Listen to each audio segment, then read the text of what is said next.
a small step away and say that when we this population problem is perhaps the most important developmental challenge we have to face. If we don't have a demographic transition, we will never have an economic transition, and that is a fact. The second thing is we need to have a greater nuance in looking at population and demography, because Nigeria is one country, but it's many countries in many respects. Fertility rates in some parts of this country are like 8 child per woman. In other parts, they're 3. Okay, and it's extremely important to understand that. You also have huge variation in fertility rates determined by levels of education. So girls who have not completed secondary school tend to have, or women who did not have secondary education, tend to have more children on the average than those who have gone through secondary education. You also have variation around economic activity. So women who are employed or who are earning an income tend to have fewer children.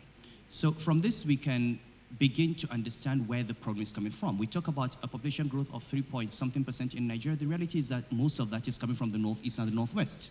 That's where we've got the largest number of people. It's where you have the highest fertility rates. It's where you have the highest number of girls who have not had an education, and it's also where you have the highest levels of poverty.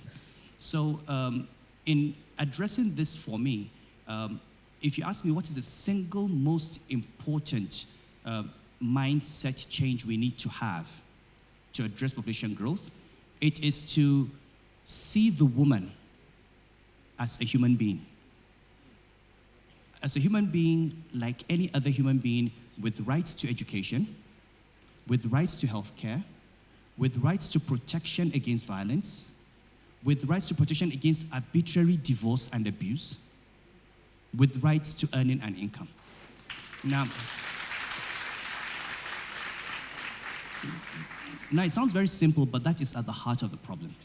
So long as girls and women are seen as nothing but baby factories that are being produced so that they can be married and have children, and that is all they do, you're going to have this change. So from the perspective of Islamic law, what we tried to do in codification was to try to have a conversation where people understood that there are things that we interpret as tradition and think basically is Islam. And the great thing is that many Muslim countries have had reforms of family law.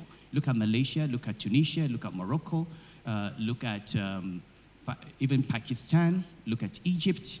And we're able to talk to scholars and show them that Muslim jurists in other parts of the world have addressed these issues. Issues around at what age do you consummate marriage? What do you need for consent? Why do we have all this problem in the North? It's so cheap to marry anyway.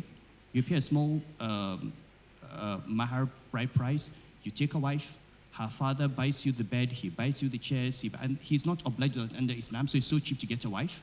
After so many years, she has children, you wake up one day and say, I divorce you. It's so easy to divorce her, and then you divorce her and chase her out of the house with the children and create poverty. There is no protection. Now, when we talk to citizens and treat population control as something people are supposed to do, we miss the point. It is not the responsibility of the woman to protect herself. Somebody has to say, under Islamic law, if this woman has children, she has custody of the children, the husband has responsibility for maintenance. You provide her a house.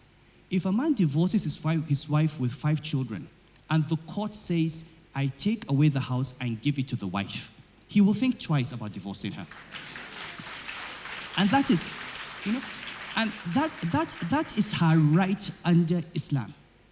But the governments and the courts have not protected that right. The problems I deal with every day are problems of women who have devoted their lives to families, produced children, and are thrown out. And they go back to their poor fathers and then increase the dependency ratio. You sent your daughter to a man, she comes back with 5 children. And you are not responsible for 6 that you did not produce.